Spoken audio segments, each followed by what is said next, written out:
I had 45 seconds before the dessert spoons hit the table and the bullets tore through the Korean Mafia boss's heart. 45 seconds. That's all the time I had to decide whether to let a dangerous man die or save the stranger whose fiancé had just ordered his execution. My hand shook as I folded the receipt, ink smearing, breath stuttering, because once this note left my fingers, there was no undoing it. Your fiancé sold you out. They're in position. Before we dive in, take a breath. Sit back, relax, and let this story pull you in the way only real heartbreak and danger can. And while you're here, don't forget to like the video and hit subscribe, because the stories coming next, you don't want to miss them. Nia Brooks was not supposed to be a hero. She was supposed to be invisible. A Black American waitress surviving night shifts at the Gilded Lotus, the most dangerous restaurant in Chicago, pretending to be elegant. Tonight, invisibility died. Table 1 commanded the room like a throne.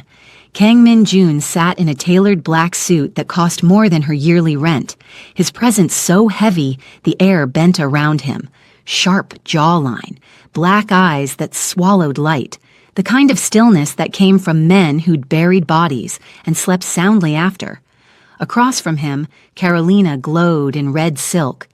Diamond engagement ring catching candlelight, smile perfect, posture regal, a woman who looked like love, but Nia had heard her in the wine cellar 20 minutes ago. Table 1, clean shot, as soon as he settles. The words had sliced through the cold stone vault while Nia crouched between bottles, heart hammering so loud she was certain they'd hear it through her ribs. Italian voices, then Russian, then Carolina's heels, click, click, click, walking away, leaving only Chanel No. 5 and murder hanging in the air. Now Nia stood at table 1, dessert tray trembling in her hands. 30 seconds. Men who weren't eating scattered through the restaurant, eyes too sharp, hands too ready. She didn't know how many. She just knew they were waiting. Nia placed the desserts down. Tiramisu for Carolina, panna cotta for Min-jun, her fingers slick with terror. The folded receipt slid beneath his coaster like a last prayer. She turned to leave. His voice stopped her. The wine. Low, controlled. The kind of voice that didn't need volume to draw blood. Nia's pulse spiked. Sir? Min-jun's eyes hadn't moved from Carolina's face, but his hand, scarred knuckles, silver ring, tapped the coaster once. The note disappeared into his palm. 15 seconds. He read without looking down. His jaw locked. Just once. Then he smiled. It was the smile of a man who knew exactly how you'd die. Carolina, he said softly, lifting his wine glass. To us, to loyalty that never breaks. The room held its breath. Carolina's smile cracked at the edges. Min-jun switched their glasses. The movement was effortless, deadly. I prefer the darker vintage tonight, he murmured. You don't mind, do you? Carolina stared at the glass now before her, the glass meant for him, the glass she'd planned, the glass that would prove everything. Her fingers trembled on the stem. Foundation melted down her temple in a thin, wet line.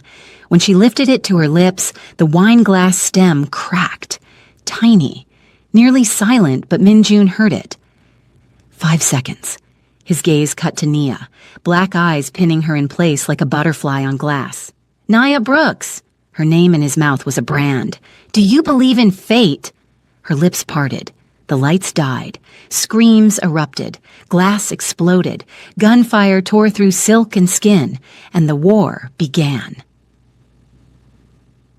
20 minutes before the war, Nia was just trying not to drop a $3,000 bottle of wine. The Gilded Lotus kept its premium collection in the basement. Stone walls, controlled cold, the kind of silence that made you aware of your own heartbeat. Nia descended carefully, phone flashlight cutting between rows of bottles older than her grandmother. She needed the 2009 Barolo. She found murder instead. Voices drifted from the vault's back corner. Italian, then Russian, then a woman's voice, clear and American, slicing through the foreign words like a blade through silk. Carolina. Nia froze between the Merlot and Chardonnay. Table 1. clean shot the moment he cuts into dessert. A man responded in Italian, low, confirming. Carolina continued in English, her tone casual as if ordering coffee. The violinist covers the sound. 2 minutes were gone. The restaurant burns by midnight. Burns. Nia's lungs locked. Witnesses, a Russian accent, thick. Handled, everyone dies. 3 words, flat, final. Nia's hands went numb. The bottle slipped. She caught it inches from shattering, her pulse screaming in her ears. And Min Jun's brother? The Russian again. Carolina laughed, soft, poisonous. Juno gets Chicago. That was always the deal. Footsteps, heels clicking closer. Nia pressed herself against the wine rack, praying the shadows would swallow her whole. Chanel number 5 drifted past. The voices climbed the stairs. Silence returned, but it wasn't empty anymore. It was full of ghosts, people who didn't know they were already dead. Nia stood there, shaking, a bottle of Barolo clutched to her chest. She should call the police. She should run. She should do what every survival instinct screamed. Stay invisible. But her mind kept circling back to 3 words. Everyone dies. Not just him. Everyone. The couple celebrating their anniversary at table 4. The businessman on his phone at the bar. The college girl splitting tiramisu by the window. Her. Nia climbed the stairs, her decision made before her brain caught up. She grabbed a pen from the hostess stand, tore a blank receipt from her apron, and wrote 6 words with a hand that wouldn't stop shaking. Your fiancé sold you out. They're in position. If he believed her, maybe he'd run. If he didn't, at least she tried. 20 minutes later, she slid that note beneath his coaster and watched her life end. Min Jun read the note without moving his eyes from Carolina's face. 6 words, a stranger's handwriting, a waitress he'd never seen before, and yet, his gut, the same instinct that had kept him breathing through 15 years of war, believed her. He didn't reach for his gun, didn't tense, didn't give Carolina or the men scattered through the restaurant a single reason to move early. Instead, he smiled. Carolina. He lifted his wine glass. To us, to loyalty that never breaks. She smiled back, but her eyes flicked left, toward the bartender who hadn't poured a drink in 20 minutes. Min Jun saw it, saw everything. The busboy standing too still, the violinist adjusting her case, the exits blocked by men pretending to wait for tables. He was surrounded, outgunned, already dead, unless... He switched their glasses mid-toast, smooth, effortless, the gesture of a man in love. Carolina's breath caught, her fingers tightened on the stem until her knuckles blanched white.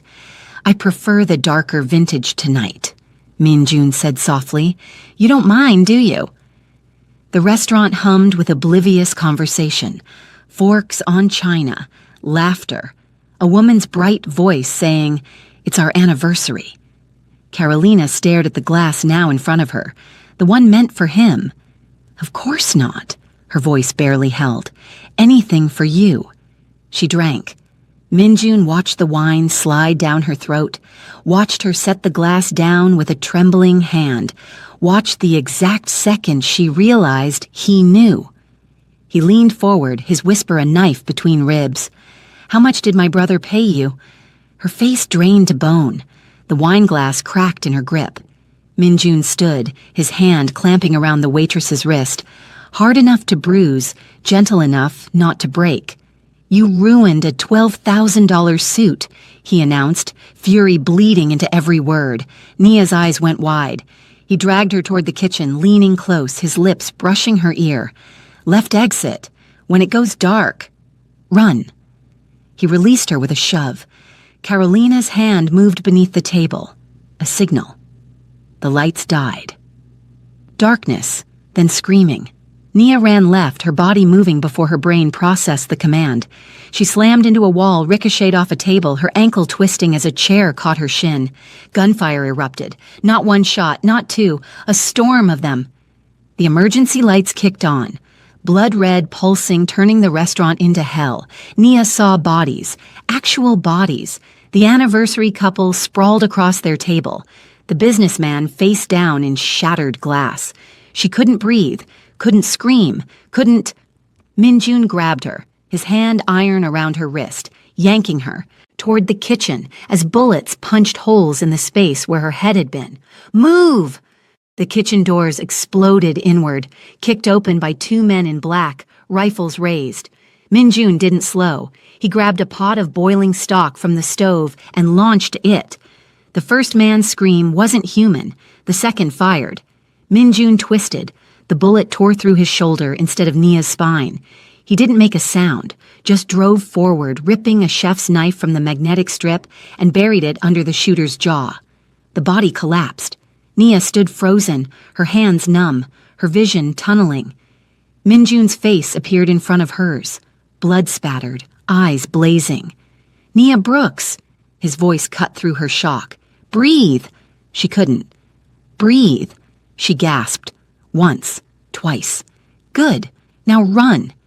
He pulled her through the kitchen, past cooks cowering in the walk-in freezer, past the dishwasher sobbing against the wall, toward a storage room in the back. He shoved her inside, slammed the door, dragged a steel shelf across it. Then finally he let himself bleed. His shoulder was leaking red through designer fabric. Nia's hands moved on autopilot. 2 semesters of nursing school before the money ran out. She tore his jacket open, pressed a clean towel against the wound. Why? Min-jun's voice was quiet, dangerous. "Why did you warn me?" "I don't let people die." "I'm not people. I've killed more men than you've served tables." "I don't care." His eyes searched hers, looking for the lie, the angle, the betrayal. He found none. "You just signed your death warrant," he said. "Better than watching yours." Something shifted in his face, not softness, but recognition, as if he'd just seen her for the first time. "Nia Brooks," he murmured. "You're the most dangerous woman I've ever met." "I'm a waitress." "Not anymore." The door exploded. Each wasn't kicked. It was blown. Smoke and fire and 3 men pouring through before Nia's ears stopped ringing. Min-jun fired. 1 dropped. 2 scattered behind industrial shelves. Rice bags exploded as bullets tore through them. White powder filling the air like a blizzard. Nia couldn't see, couldn't hear past the gunfire. Min-jun's hand found hers in the chaos. "Stay low." A shadow moved through the rice storm, gun raised. Nia grabbed the nearest thing, a 50-pound bag of flour, and hurled it. It caught the man in the chest, throwing off his aim. Min-jun was already moving. A flash of steel, a choked gasp, silence. When the flour settled, the man was dead, Min-jun's knife in his throat. But Nia wasn't looking at the body. She was looking at the tattoo on his neck, Korean characters, the same symbol engraved on Min-jun's ring. "He's my brother's," Min-jun finished. His voice was hollow, empty. "Juno sent him." "Your brother is trying to kill you?" Min-jun pulled his knife free, wiped it clean. "My brother wants my empire. Carolina wanted my money. Everyone I've ever trusted wants me dead."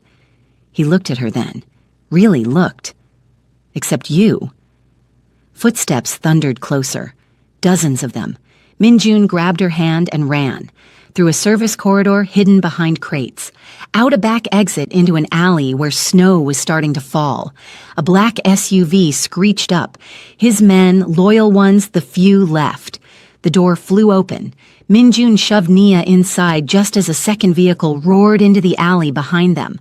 Gunfire shredded metal.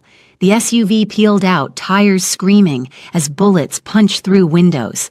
Nia lay on the floor, Min-jun's body covering hers, his blood soaking into her uniform. She was shaking, not from cold, from the realization that 20 minutes ago she was worried about dropping wine. Now she was running from men who'd murdered an entire restaurant to kill 1 person.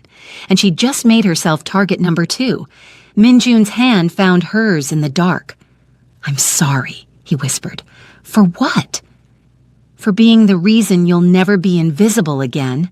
The SUV swerved, more gunfire, and Nia realized something terrifying. She didn't want to be invisible anymore. It was a fortress pretending to be a penthouse, floor-to-ceiling windows overlooking Chicago's skyline, marble floors that echoed every footstep, furniture that cost more than Nia's childhood home. But the windows were bulletproof, the doors were reinforced steel, and the men standing guard had the eyes of soldiers who'd seen too many wars. Nia sat on a leather couch worth someone's yearly salary, still wearing her blood-soaked uniform, still shaking. Min Jun stood by the window, phone pressed to his ear, speaking rapid Korean. His shoulder was bandaged, white gauze already seeping red, but he stood like the wound was nothing, like getting shot was just another Tuesday. When he finished the call, he turned to face her. The silence stretched. Nia broke first. "How many died?" Min Jun's jaw tightened. 14 civilians, 6 of my men, all of Carolina's team. The anniversary couple? Dead before the lights came back on. Nia's stomach twisted. She'd seen their bodies, but hearing it confirmed made it real. And Carolina? Gone. She knew the second I switched the glasses.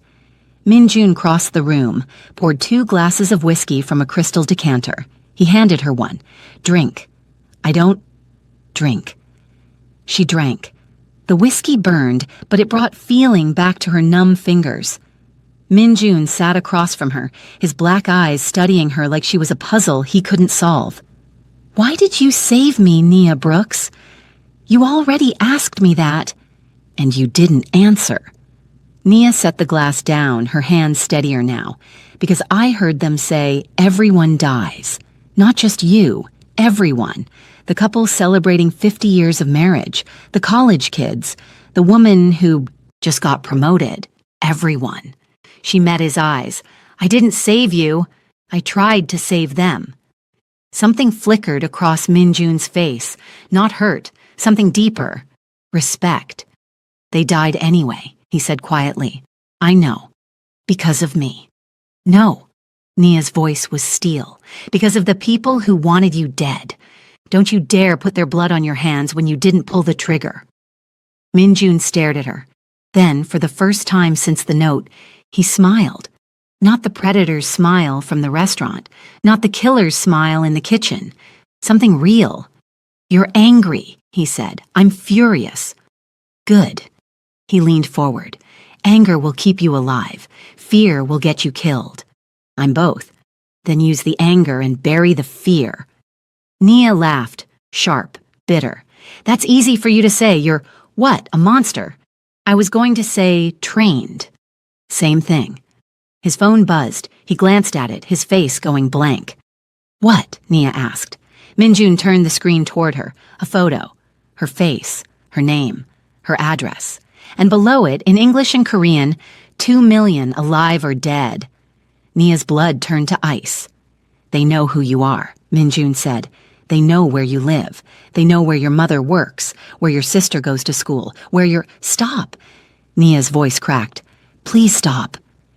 Min Jun's hand covered hers. Warm. Steady. "I will keep you alive, Nia Brooks. I swear it on every soul I've sent to hell." "Why?" The word broke. "Why do you care? You don't know me. I'm nobody." "You're not nobody."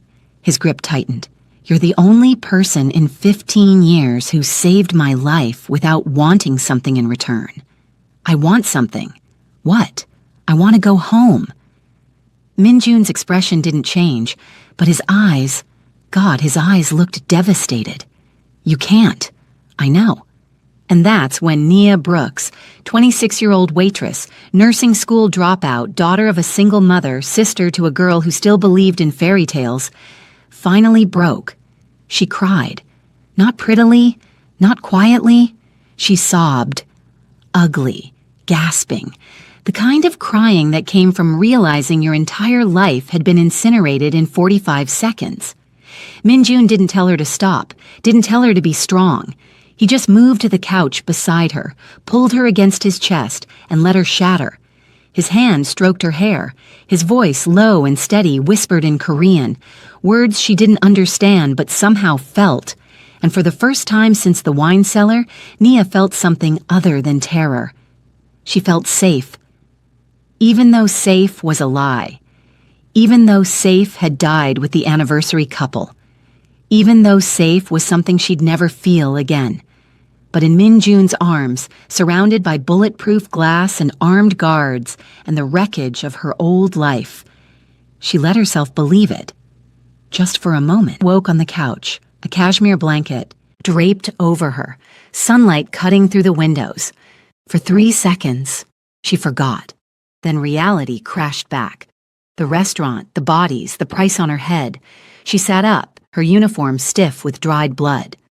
Min-jun stood in the kitchen, shirtless, his bandaged shoulder stark white against golden skin.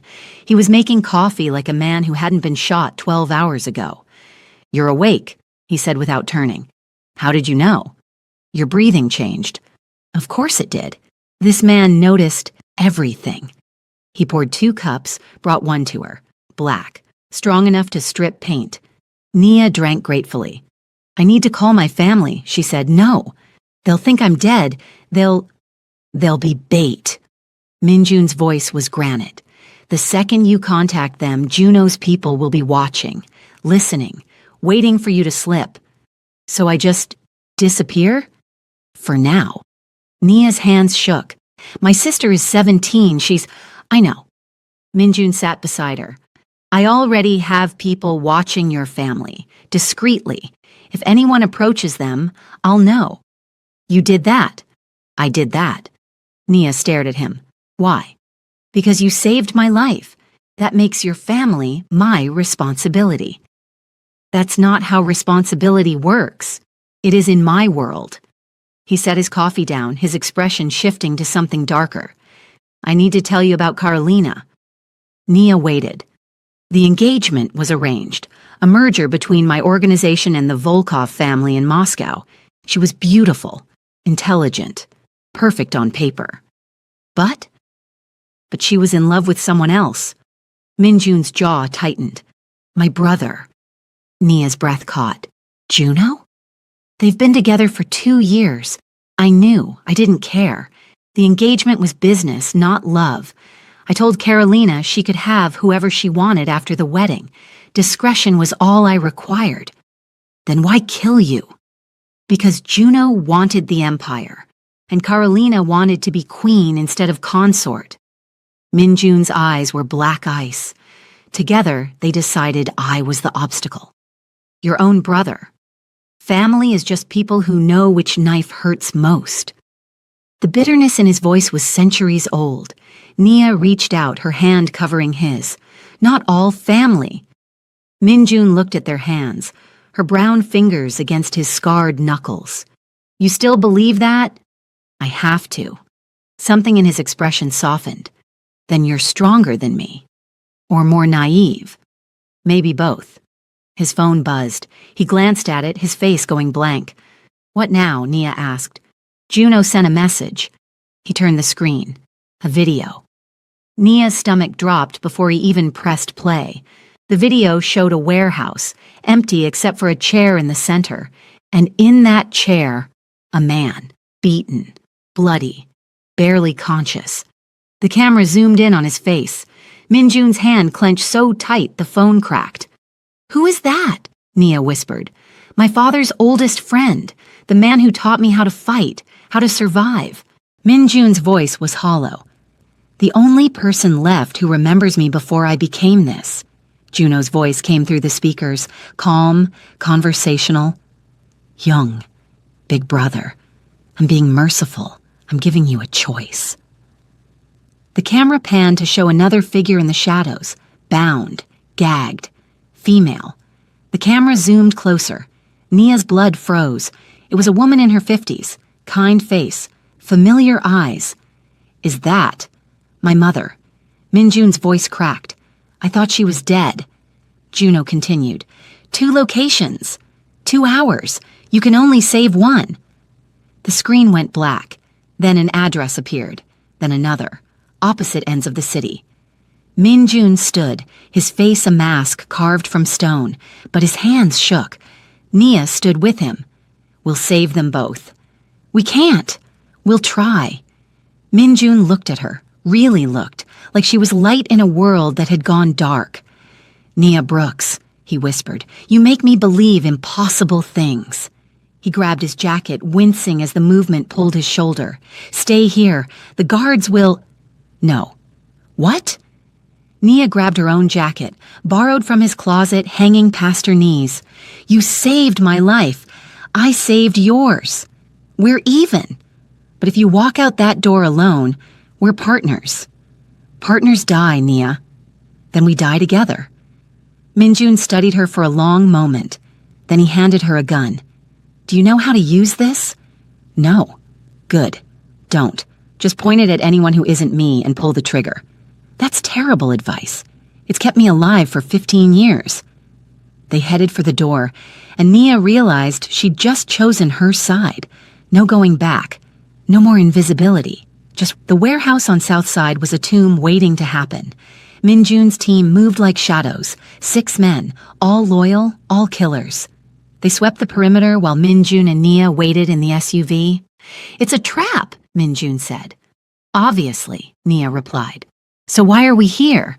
Because he's your family. He's a liability. He's a person. Minjun's jaw clenched. In my world, those are the same thing. His earpiece crackled. Korean. Fast. Minjun's expression went dark. What? Nia asked. The building is wired, explosives, enough to level the block. Can they disarm it? Not in 2 hours. Nia's mind raced. What about the other location? Your mother?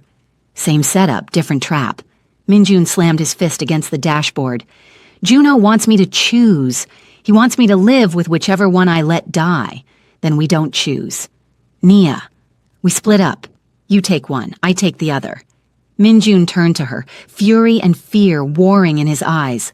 Absolutely not. You have 6 men. Send 3 with you, 3 with me. You're not trained. You're not... I'm here. Nia's voice was steel. And I'm not letting someone die because you want to protect me. This isn't about protection. It's about keeping you alive. Why? Because I saved you. Because you feel guilty? Nia grabbed his face, forcing him to look at her. I'm not your responsibility, Minjun. I'm your partner, and partners trust each other. Minjun stared at her. Then he kissed her. Hard. Desperate. The kiss of a man who'd spent 15 years keeping everyone at gunpoint distance and suddenly couldn't remember why. When he pulled back, his forehead rested against hers. If you die, he whispered, I will burn this city to ash. Then make sure I don't. He pulled out his phone, barked orders in Korean. 3 men appeared at Nia's door. They'll follow your lead, Minjun said. I don't have a lead. Then don't die. That's the plan. He kissed her once more, quick, fierce. Then he was gone, his team disappearing into the warehouse shadows. Nia looked at her 3 guards, stone-faced, armed, waiting. Okay, she said. Let's go save his mother. They moved, and somewhere across the city, a clock started counting down. Chapter 9. The First Assault on the Safe House. The location Minjun sent Nia to wasn't a warehouse. It was a church, abandoned, gothic, windows shattered, the kind of place where hope went to die. Nia's guards moved first, weapons drawn, checking corners. Clear, too clear. They found Minjun's mother in the basement, tied to a support beam, gagged but alive. Nia ran to her, pulling the gag free. Where is he? The woman gasped. Where's Minjun? Safe. We're getting you out. One of the guards started cutting her bonds. That's when Nia heard it. A sound like wind chimes, metallic, rhythmic. She looked up. The ceiling was lined with tripwires. Stop! Too late. The guard's knife sliced through the final rope. The tripwire released, and the world exploded. Nia woke in rubble. Her ears were ringing, her vision blurred, blood in her mouth. She was alive. That surprised her. She tried to move. Her legs screamed, pinned under concrete. One of the guards was dead, head at the wrong angle. The other 2 were moving, groaning, crawling. Minjun's mother lay 3 feet away, unconscious but breathing. Nia tried to lift the concrete. Couldn't.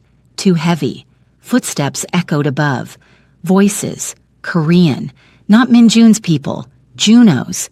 They'd been waiting.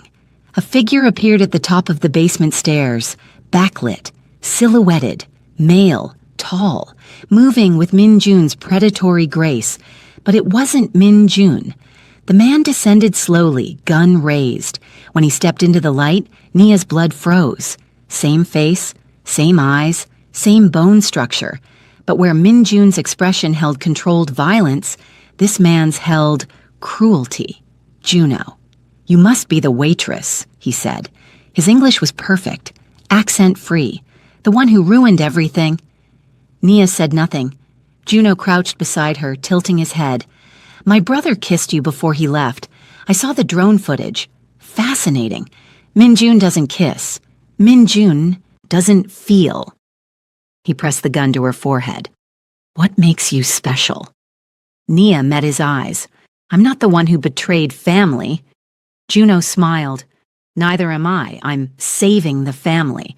Minjun turned us into monsters. I'm turning us into kings." "By killing your mother?" "She was always his favorite." Juno's smile never wavered. "Sacrifice is necessary for evolution." The gun cocked. Nia closed her eyes. A gunshot rang out. But it wasn't Juno's gun. He jerked, blood blooming on his shoulder, stumbling back. One of Nia's guards, barely conscious, arm shaking, had fired. Juno snarled, shot back. The guard dropped. But the distraction was enough. The concrete pinning Nia shifted, the other surviving guard hauling it off her with superhuman strength. "Run!" he screamed. Nia grabbed Minjun's mother, dragging her toward the stairs. Behind her, gunfire, shouting. She didn't look back. They burst out of the church into blinding daylight.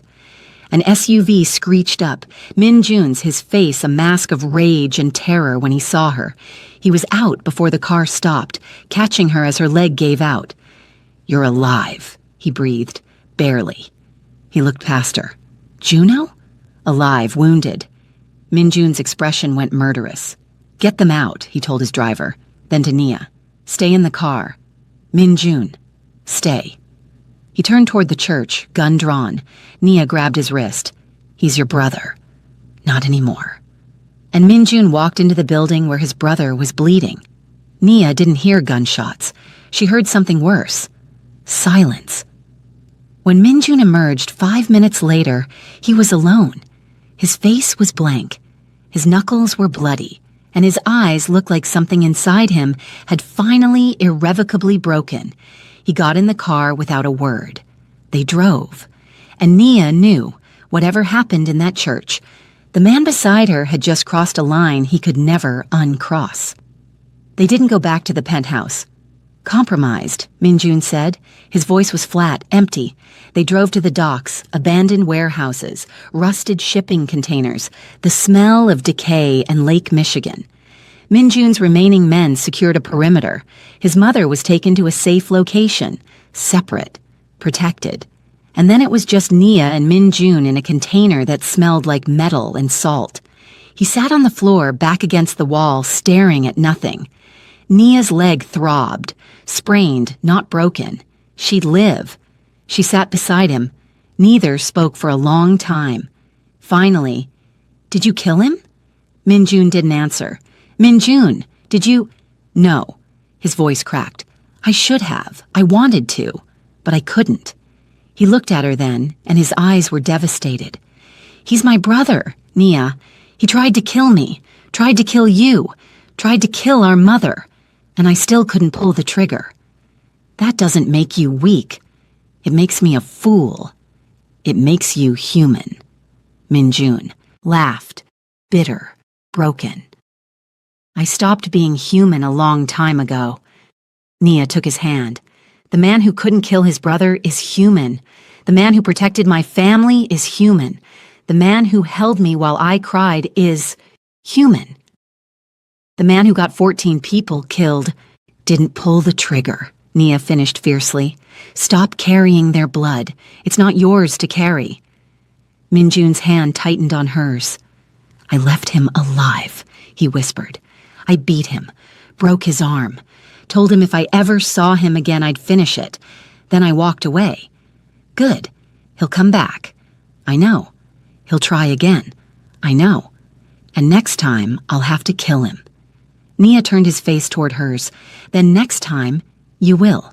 But today, you chose mercy. Don't regret that." Minjun stared at her like she was something holy in a world of sin. Then he kissed her. Not desperate this time. Slow, deep. The kiss of a man memorizing salvation. When they broke apart, his forehead rested against hers. "Nia Brooks," he murmured, "you're going to ruin me." "Too late." "What? You're already ruined. I'm just helping you rebuild." Minjun smiled, sad, real.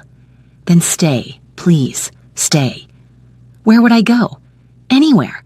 I could get you new papers, new identity, new life." "Without you, you'd be safe. I'd be alone." Nia's hand cupped his face. "I choose you, Minjun. I choose this, all of it. Even the war? Especially the war." He pulled her close, and they sat in that shipping container, two people who should have died, holding each other like gravity. Outside, the city burned. Inside, something new was being born. Not love, not yet, but the promise of it, the possibility. And in a world of bullets and betrayal, that was enough. Chapter 11. The Blood Debt. 3 days after the church. 3 days of hiding in shipping containers, abandoned factories, places that smelled like rust and fear. 3 days of Minjun barely speaking, barely sleeping, barely existing as anything other than a ghost planning vengeance. Nia watched him unravel, not loudly, not dramatically, quietly, like a structure collapsing from the inside while the exterior stayed intact. He stood at the window of their current safe house, a loft above a closed butcher shop, the smell of old meat seeping through the floorboards, staring at Chicago's skyline like it was a chessboard and he was calculating moves. "You haven't eaten," Nia said, "not hungry. You haven't slept, not tired. Minjun, don't." His voice was blade sharp. "Don't tell me to rest. Don't tell me I need to take care of myself. Don't." He stopped, took a breath. When he spoke again, his voice was quieter, broken. "I let him live, Nia. I had him, bleeding, helpless, and I walked away. Because he's your brother. Because I'm weak." Nia crossed the room, grabbed his face, forced him to look at her. "You're not weak. You're human. There's a difference. In my world, they're the same thing. Then your world is wrong." Minjun's eyes searched hers, looking for the lie, the angle, the inevitable betrayal. He found none. His hands came up to cover hers, scarred knuckles, trembling fingers.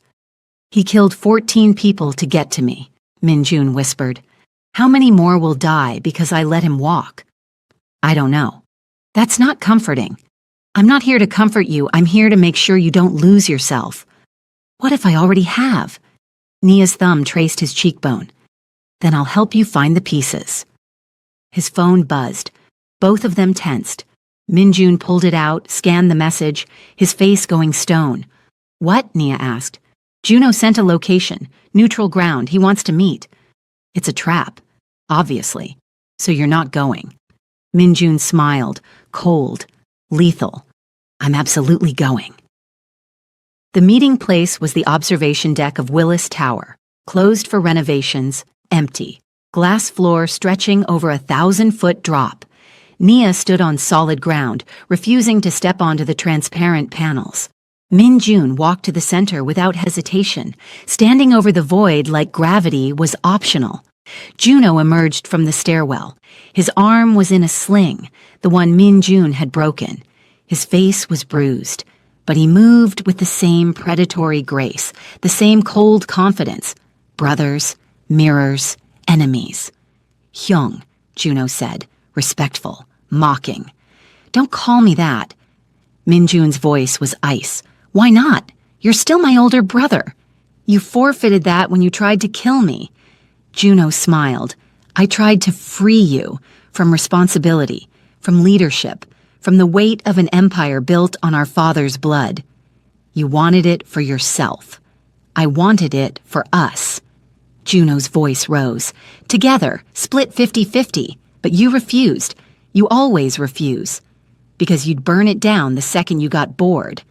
Maybe, Juno shrugged, but at least I'd feel something. You're already dead, Minjun. You just don't know it yet. Minjun's hand moved toward his concealed weapon. Juno's mirrored it. They stood facing each other, two gunslingers over a glass abyss. I didn't come here to kill you, Juno said. I came to make an offer. I'm listening. Walk away. Take your waitress.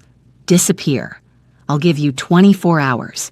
After that, every resource I have hunts you both until you're corpses. And if I refuse, then the war continues. More bodies, more blood, more collateral damage. Juno's eyes flicked to Nia, starting with her. Minjun moved, not for his gun, for his brother's throat. They crashed through the glass observation panel, safety glass reinforced, but it spiderwebbed under their combined weight. Juno twisted, slamming Minjun's wounded shoulder. Minjun roared, drove his knee into Juno's ribs. They rolled, grappling, brothers who'd learned to fight from the same master, reading each other's moves before they happened, evenly matched, perfectly balanced, destroying each other. Nia screamed their names. Neither heard. Minjun got on top, fist raised, and froze, Juno's face beneath him, bleeding, defiant, smiling. Do it, Juno whispered. Prove you're not weak. Kill me like you killed everyone else who got in your way. Minjun's fist trembled. Do it! Minjun stood, backed away. I'm not you, he said quietly. Juno laughed. Wet? Pained? No, you're worse. You're a coward who pretends mercy is strength. He stood, clutching his ribs, limping toward the stairwell. At the door, he turned back. 24 hours, young. Then she dies screaming, and you'll have no one to blame but yourself. He vanished. Minjun stood on the cracked glass, staring at nothing. Nia approached carefully. Minjun, I should have killed him. Maybe. He's going to come for you. I know. And when he does, I won't be able to stop him. Because I can't. His voice broke. Nia took his hand. Then we don't wait for him to come. We go to him first. Minjun looked at her. That's suicide. It's strategy. He's expecting you to run or hide, so we do the opposite. Nia! You spared him twice, that's done. Over. Next time, she squeezed his hand. Next time, you do what you have to do, and I'll be right there with you. Minjun pulled her close, his forehead resting against hers. I'm going to get you killed. Probably. That doesn't scare you? Terrifies me. But dying invisible in some nursing home in 50 years scares me more. He kissed her. Not desperate, not gentle. A promise written in violence and devotion. When they broke apart, his eyes were clear, focused. 24 hours, he said, that's what he gave us. Then let's make them count. Armory was beneath a Korean bathhouse in Chinatown, steam and heat above, cold steel below. Minjun led Nia down a staircase hidden behind a false wall, past biometric scanners that read his thumbprint, iris, and something else she couldn't identify. The door opened. Naya's breath caught.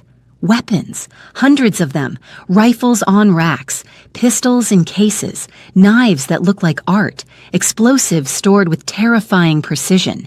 This is my father's legacy, Minjun said quietly. He believed in being prepared for war. Any war. Every war.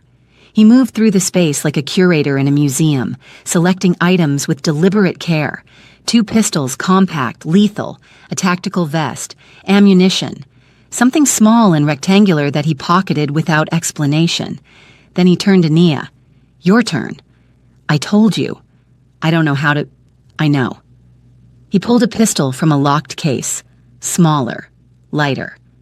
Which is why you're getting the simplest weapon I have. Point. Shoot. Don't think. He pressed it into her hands. The weight was terrifying. I can't.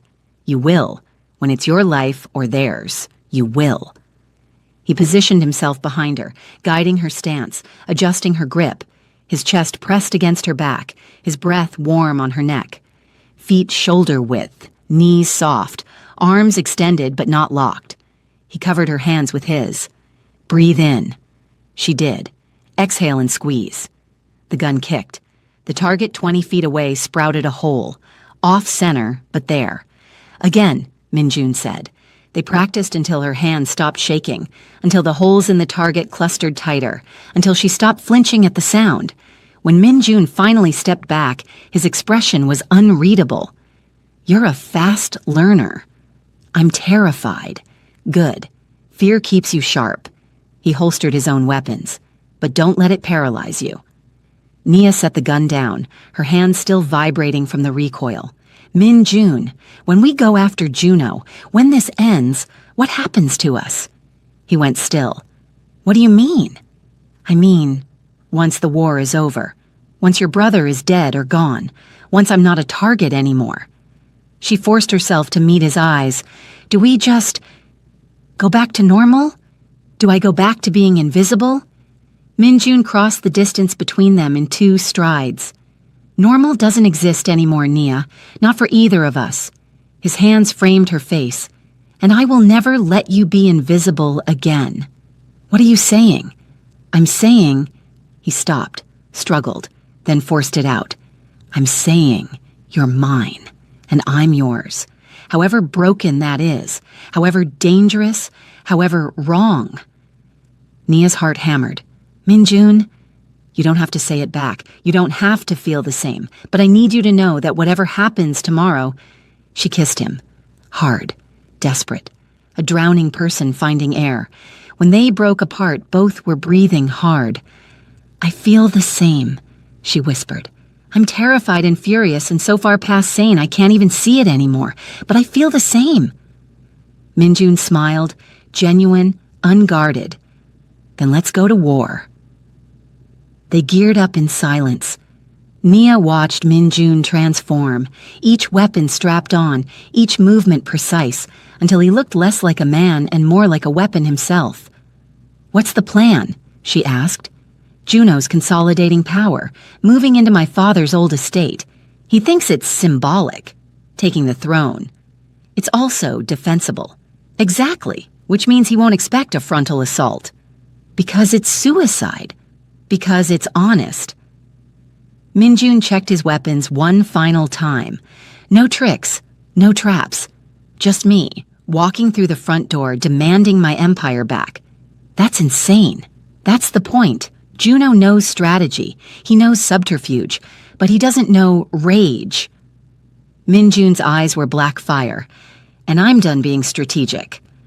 What about me? You stay in the car with Tae-Wan, 50 yards back. If it goes wrong... No. Nia. I didn't learn to shoot just to sit in a car. I didn't survive this. Long just to watch you die alone. She grabbed his vest, pulling him close. We're partners, remember? Minjun stared at her for a long moment, then nodded. Partners. He handed her an earpiece. Stay on comms. Stay behind me, and if I tell you to run... I won't. Nia. I won't, she repeated. Whatever happens, we face it together. Minjun looked like he wanted to argue. Instead, he pulled her into a kiss that tasted like goodbye and gasoline. When they broke apart, his forehead rested against hers. If we die tonight, we won't. But if we do, I want you to know, these last few days, his voice cracked, they're the only time I've felt alive in 15 years. Nia's eyes burned. Then let's make sure we get 15 more. They left the armory, and above them, the city held its breath. The estate sat on 10 acres outside the city, wrought iron gates, sprawling mansion, gardens that had gone wild since his father's death. Minjun remembered playing here as a child, before the violence, before the empire, before he learned that family was just another word for inevitable betrayal. Now it was Juno's, and Minjun was taking it back. Their convoy stopped at the gate. 3 vehicles, 12 men, every one of them willing to die. Minjun stepped out. The gates were open. Invitation. "It's a trap," Taewon said in Korean. "I'm counting on it," Minjun replied. He walked through the gates alone. Nia moved to follow. Minjun's hand shot out, stopping her. "Not yet. Let me draw them out." "Minjun, trust me." She did. Hated it, but did. Minjun walked up the long driveway, exposed, vulnerable, a single figure approaching a fortress. Floodlights erupted, blinding. A voice boomed over speakers. "Stop!" Minjun stopped. "Remove your weapons." He did.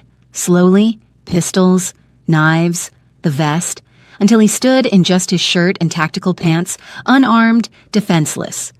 Bait. "Come inside, Hyung," Juno's voice, amplified, mocking. "Let's finish this like family." Minjun walked up the steps. The front door opened. Darkness waited inside. He stepped through. The door slammed shut behind him. Nia's earpiece crackled. "Nia," Minjun's voice. Calm. Too calm. "Count to 60, then come in shooting." "What? Do it." The line went dead. Nia stared at the mansion. Started counting. 1, 2, 3. Taewon and the others prepared to move. 10, 11, 12.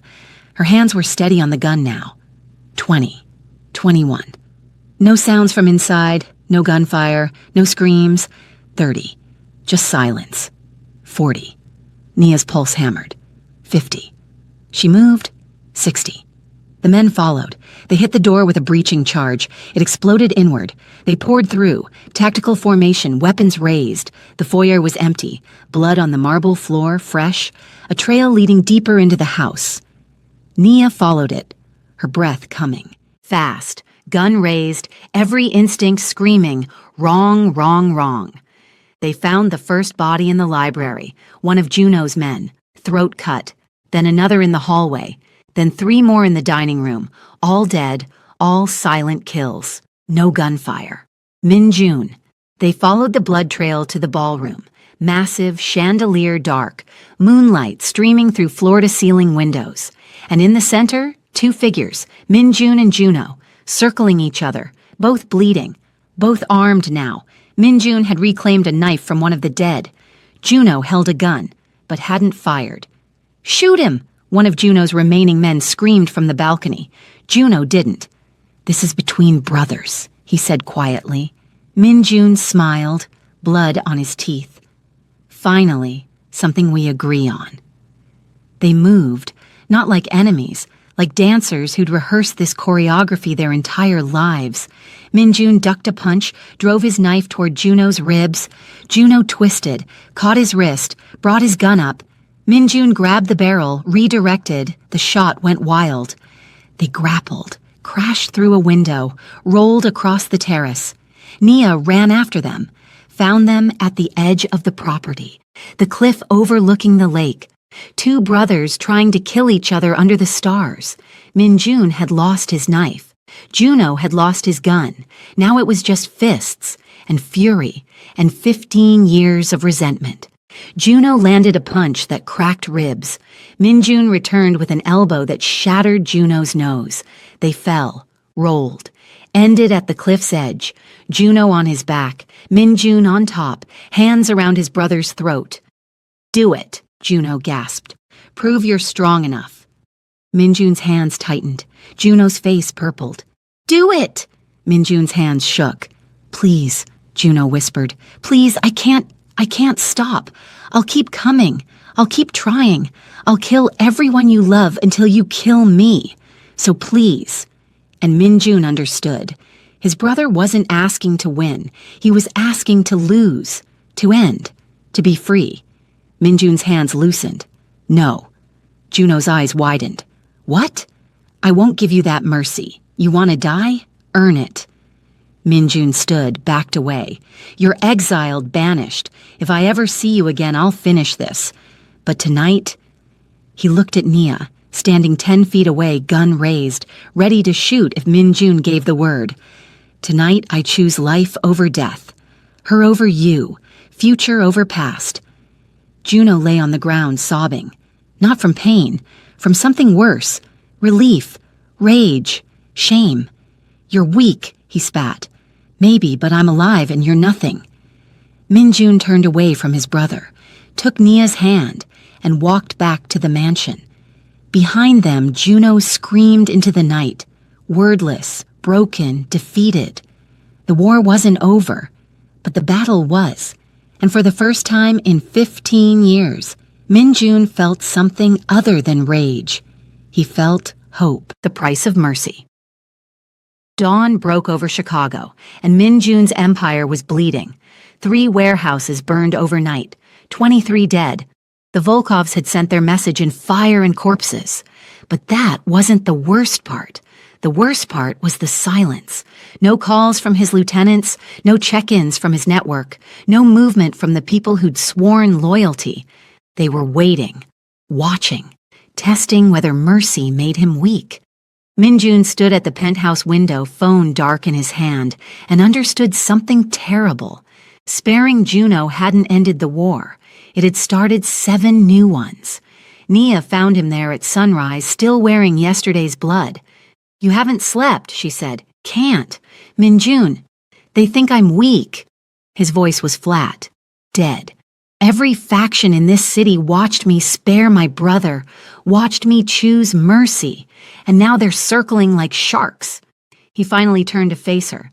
"The Volkovs want revenge. The Italians see opportunity. 3 of my own lieutenants are in talks with the Yakuza to split my territory." He laughed, bitter, broken. "I built an empire on fear. The second I showed compassion, it started crumbling." Nia crossed to him. "Then rebuild it on something else." "On what? Love? Hope?" His voice cracked. "This world doesn't run on hope, Nia. It runs on blood." "Then give them blood." Minjun stared at her. Not random blood, not innocent blood, but make them understand. Mercy was a choice, not weakness. Nia's eyes were steel. "Show them the difference." "How?" "The Volkovs hit your warehouses. Hit them back. Harder, but controlled. Precise." She stepped closer. "Show them you're still the monster when you need to be. You're just choosing when to be human." Minjun studied her face. This woman who'd been a waitress 3 weeks ago, now strategizing like a general. "You're terrifying," he whispered. "I learned from the best." His phone buzzed. A message, encrypted. 2 words. Tsar's Palace, noon. Sender, Alexei Volkov. "He wants to meet," Minjun said. "It's a trap." "Probably. So we don't go alone, we bring an army." "No." Minjun's jaw set. "We go exactly as we are, 2 people exposed, vulnerable." "That's suicide. That's a power move." His eyes sparked, the predator returning. "Alexei thinks fire scares me. I'm going to walk into his restaurant at noon in front of everyone and remind him what actual terror looks like." They walked into Tsar's palace like they owned it. No backup, no hidden weapons. Just Minjun in a black suit that cost more than a car, and Nia beside him in borrowed designer clothes, both of them carrying nothing but absolute certainty. The restaurant went silent. Every oligarch, every enforcer, every waiter stopped mid-motion, watching these 2 insane people stroll toward the center table. Minjun sat, gestured for Nia to sit beside him. "Borscht for 2, he told the frozen waiter in perfect Russian. "And bring Alexei. Tell him his guests are getting impatient." The waiter fled. Nia's heart hammered. "There are 12 guns pointed at us right now." 14, Minjun corrected. 2 more on the balcony. That's not comforting. It's not meant to be. The kitchen doors opened. Alexei Volkov emerged. Silver hair, cold eyes, flanked by 10 armed men. He sat across from Minjun without invitation. "You have balls, Kang, walking in here after what you did to my daughter." "What I did?" Minjun's voice was silk over razors. "Your daughter tried to murder me at dinner, in front of witnesses, using civilian cover." He leaned forward. "I embarrassed you, Alexei. That's why you burned my warehouses. That's why you killed 23 people who had nothing to do with our world. They worked for you. That makes them fair game. No. Minjun's eyes went black. That makes them a mistake. The temperature in the room dropped. Is that a threat? Alexei's men shifted, weapons ready. It's an offer. Minjun pulled out a piece of paper, slid it across the table. Bank account, Cayman Islands, check the balance. Alexei glanced at his phone. His expression flickered. $10 million. Compensation for your lost investment in Carolina, for the embarrassment for the warehouses you burned. Minjun's voice never wavered. In exchange, you pull the bounty on Nia, you stop targeting my civilians, and we go back to pretending to be businessmen instead of butchers. And if I refuse, then I stop pretending. The words hung in the air like a blade. Alexei studied Minjun, then Nia, the waitress who started all this. The woman who saved my life, Minjun corrected, and is therefore worth more to me than your entire organization. You'd go to war over a girl? I'd end the world over her. The certainty in his voice made Alexei pause. Finally, the old Russian smiled. Your father would be proud, or horrified. Maybe both. He extended his hand. Deal, but Kang. His grip tightened. This mercy you're showing? It's making you enemies, not just with me, with your own people. I know. Your brother contacted me. Before he died, offered me partnership. Minjun's face went stone. What did you say? I said no, because I don't do business with desperate men. Alexei released his hand. But others aren't as principled. The Italians, the Yakuza. They're listening to anyone promising them pieces of your empire. Let them listen. You're not worried? I'm calculating. Minjun stood. Thank you for lunch, Alexei. The borscht really is excellent. They walked out. Every gun in the room tracked them. None fired. When they reached the car, Nia finally breathed. That was insane. That was necessary. Minjun started the engine. Now they know I'm still dangerous. I'm just choosing my targets more carefully. And the ones coming for your empire? Minjun's smile was cold. They're about to learn why mercy is a choice, not a weakness. Chapter 15. Ghost Protocol.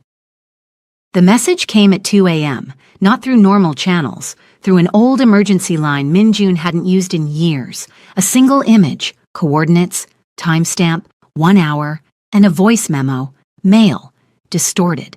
But Minjun recognized it instantly. Hyung, I need help. Juno. Nia woke to find Minjun already dressed, armed, moving like a man going to his own execution. What happened? My brother. He's in trouble. It's a trap. I know. Then why are you... Because if there's even a chance, it's real. Minjun's voice cracked.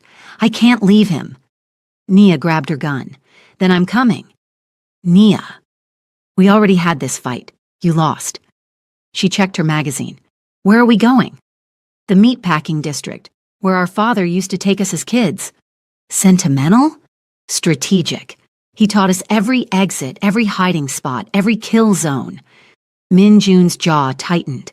If Juno's there, he chose it for a reason. The district was a graveyard.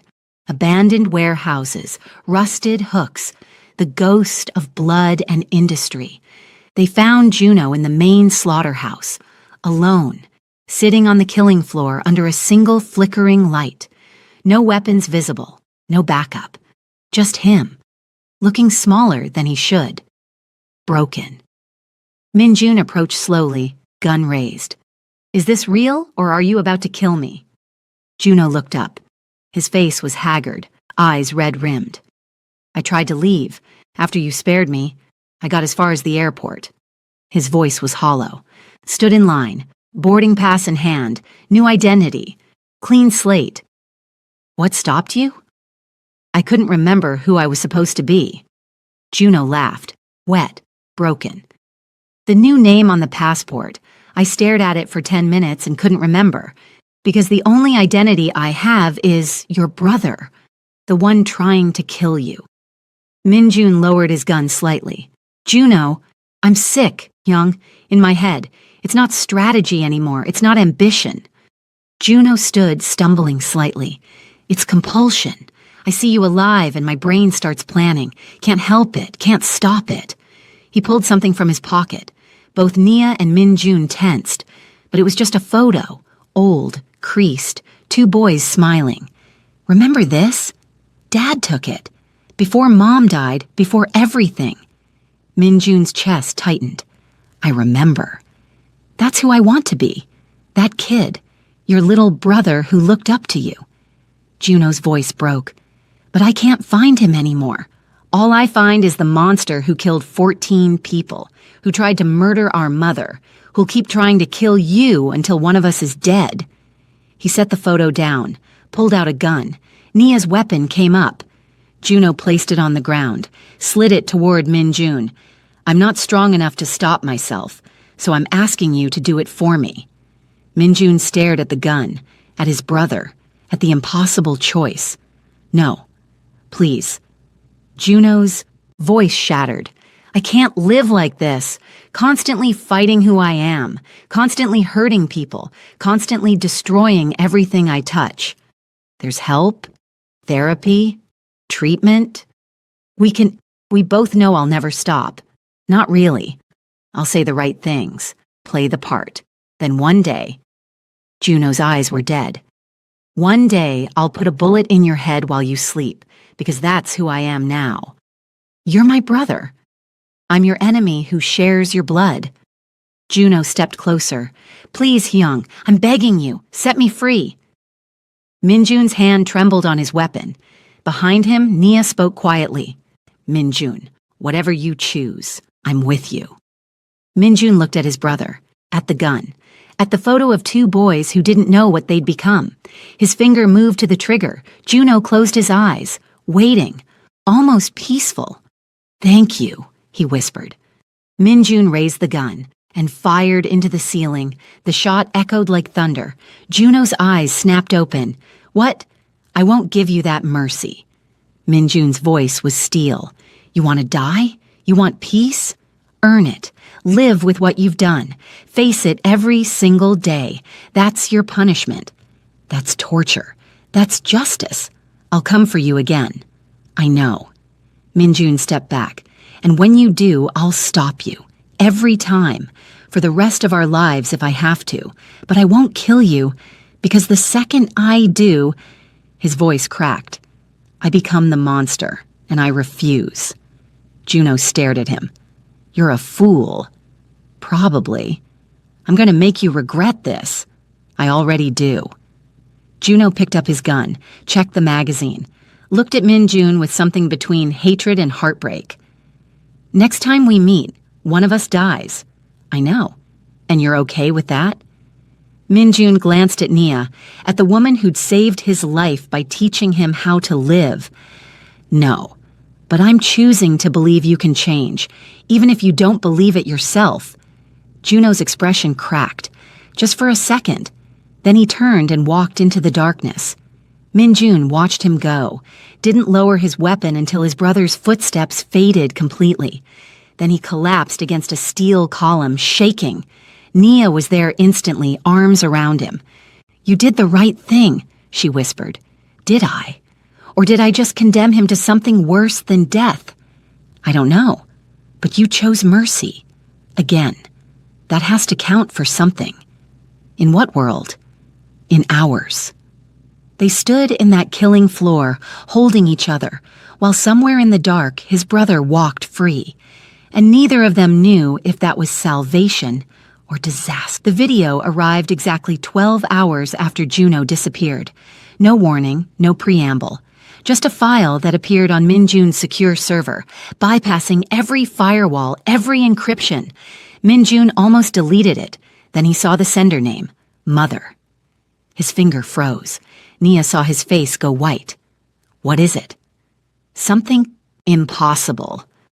He pressed play.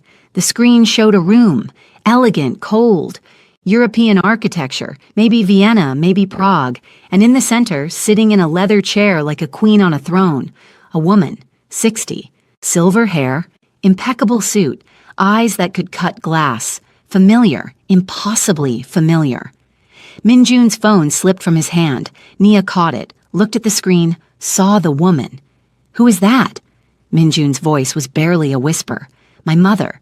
But your mother is dead." I watched her burn. I was 7 years old and I watched the house collapse with her inside. On screen, the woman smiled. "Hello, Minjun." Her English was perfect, accent subtle. "I imagine this is quite a shock, finding out your mother didn't die 20 years ago." She stood, crossed to a window. "I've been watching you, every move, every decision, every kill, building your little empire, playing at being king." She turned back to the camera. "And now you've failed the final test." "What test?" Minjun whispered at the screen. As if answering, she continued. "Your brother, Juno. I created his obsession, fed his resentment, engineered his betrayal." Minjun's face drained of all color. "Everything he did, trying to kill you, working with Carolina, all of it, was my design. To see what you'd become, to see if you'd be strong enough to do what was necessary." She paused. "You weren't." The camera panned to show someone else in the room, bound to a chair, gagged. Carolina, alive, terrified. "Your brother's fiancé, or should I say, my pawn." The woman walked behind Carolina, rested a hand on her shoulder. "She's been working for me since before she met Juno. The engagement, the betrayal, all of it, scripted." Minjun's hands clenched so tight his knuckles cracked. The woman continued. "You had one task, Minjun. Kill your brother. Prove you're strong enough to rule. Instead," her voice hardened, "you showed mercy. Twice." She pulled out a knife. Carolina's muffled screams filled the audio. "So now I'll teach you what mercy costs." "No," Minjun breathed. The woman placed the knife against Carolina's throat. "You have 48 hours. Come to Vienna. Bring the waitress. We'll settle this as family." She pressed the knife, just enough to draw blood. "Or I start killing everyone you've ever saved, starting with her." The screen went black. Minjun stood frozen. Nia touched his arm. "Minjun." "She's alive." His voice was hollow, destroyed. "My mother is alive, and everything was her game. We need to think, we need to plan, we need to end this." Minjun's eyes went dead, cold, the predator returning in full. "She wants me in Vienna? Fine. I'll go to Vienna. Not alone. Nia, I know exactly what this is." Nia's voice was steel. "It's the woman who made you, who traumatized you, who orchestrated everything." She grabbed his face, forced him to look at her. "And you're not facing her alone. She'll kill you. She'll try." Nia's smile was sharp. "But I'm harder to kill than I look." Minjun stared at her. This woman who'd been a waitress, who'd saved his life, who'd somehow become the only thing keeping him human. "If we do this, there's no coming back." "Good. I'm tired of running." "Nia, 48 hours, you said." She was already moving toward the weapons cabinet. "Then we better start packing." They spent the next day preparing. Not just weapons, strategy. Minjun called in every favor, every debt, every ghost in his network. By dawn, the second day, they had 3 teams positioned in Vienna, blueprints of every building his mother owned, a contact inside Austrian intelligence, and one suicide plan that might actually work.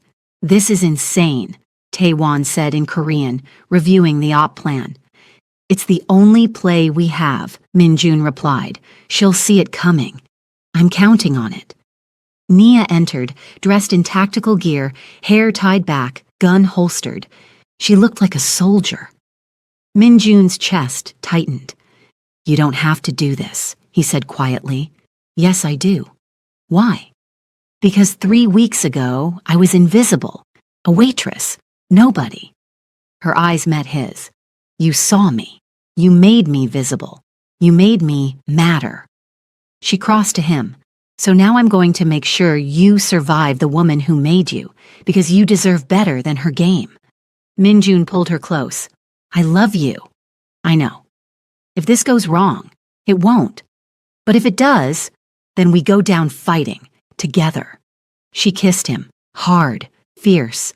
Now let's go kill your mother. It was beautiful in winter. Snow on cobblestones, Christmas markets, the smell of glühwein and roasted chestnuts, a city that had no idea monsters walked its streets. Minjun's mother owned a building in the 1st District, converted palace, 5 stories, every window bulletproof, every entrance monitored. She wasn't hiding. She was daring him to come. They arrived at midnight. The building was lit, waiting. Minjun and Nia walked to the front door. No backup visible, no weapons drawn. Just 2 people accepting an invitation. The door opened before they knocked. A man, 50s, professional. Miss Kang is expecting you, top floor. They entered. The elevator rose in silence. Nia's hand found Minjun's. Whatever happens, I know. The doors opened. A penthouse, modern, cold. Floor-to-ceiling windows overlooking Vienna's glittering skyline, and in the center, his mother, standing by the window, wine glass in hand, looking exactly like she had on the video, older, sharper, more dangerous.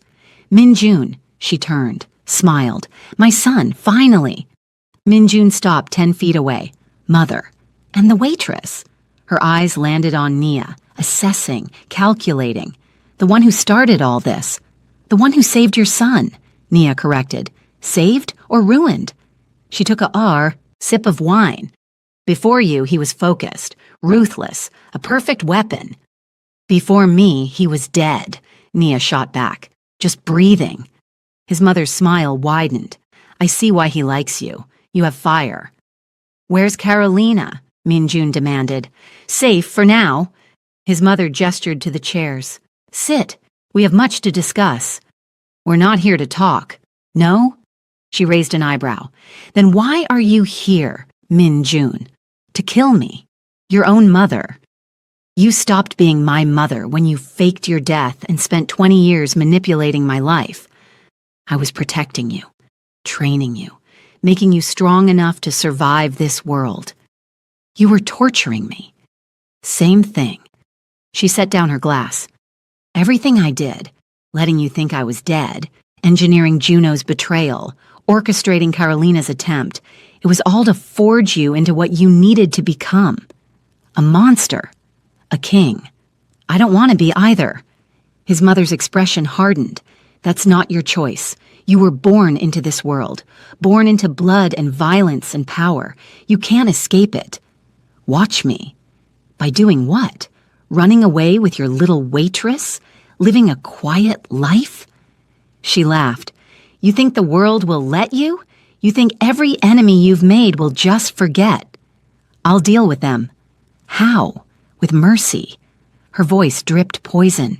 You've spared your brother twice. How many more times will you spare him before he kills someone you love? Her eyes cut to Nia. Before he kills her. Minjun's jaw clenched. That's what I thought. His mother moved closer. You're weak, Minjun. You always have been. Too much of your father in you. He was soft too. Look where it got him. He was murdered. He was careless. She stopped 5 feet away. I would have saved him, if he'd been worth saving, but he was weak, just like you're becoming. Minjun's hand moved toward his concealed weapon. Don't. His mother's voice was sharp. You kill me, Carolina dies. The codes I've implanted in my network activate. 20 different bombs across 3 continents, including... She smiled. Your precious Nia's family. Nia's blood ran cold. You're bluffing. Try me. Nia's finger tightened on the trigger. I grew up invisible, worthless, nobody. I'm not afraid of dying. I'm afraid of being nothing again.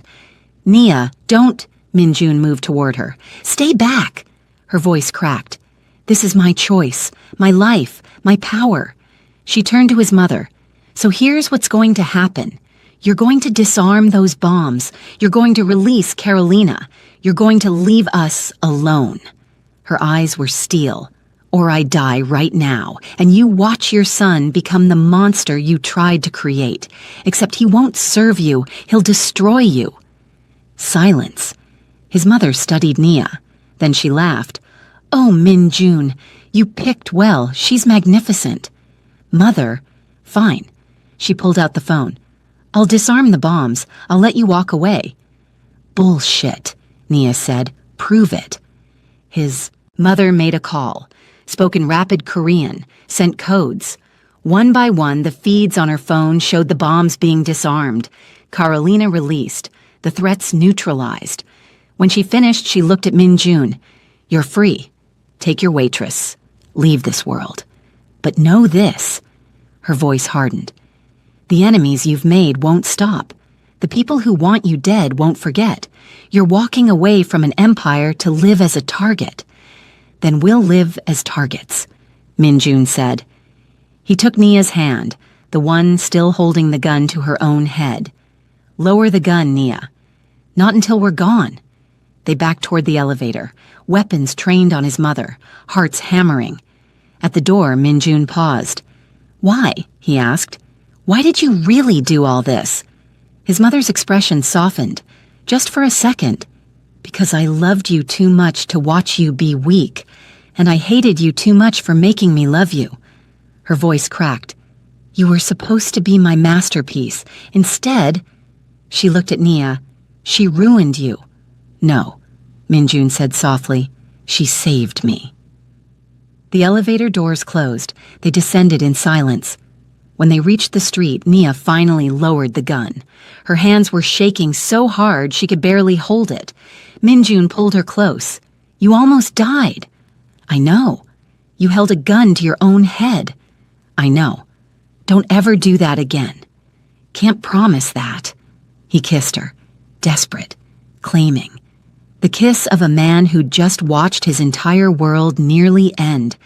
When they broke apart, snow was falling, soft, clean, covering Vienna in white. "Where do we go now?" Nia asked. "I don't know." Min-jun looked at the building behind them, at his mother's window. "But we're free. For the first time in my life, we're actually free. Free people with a target on their backs. Better than prisoners with crowns." They walked into the Vienna night. Behind them, his mother watched from the window, and for the first time in 20 years, she smiled. Not with cruelty, with something almost like pride. Her son had finally escaped her web and chosen love over power, weakness over strength, mercy over vengeance. Maybe, she thought, he's stronger than I knew. The snow fell, the city slept, and two people who shouldn't have survived walked hand in hand into an uncertain future, free, terrified, alive. If you felt that, even for a moment, drop a comment below and subscribe so you don't miss the next chapter I'm writing for you.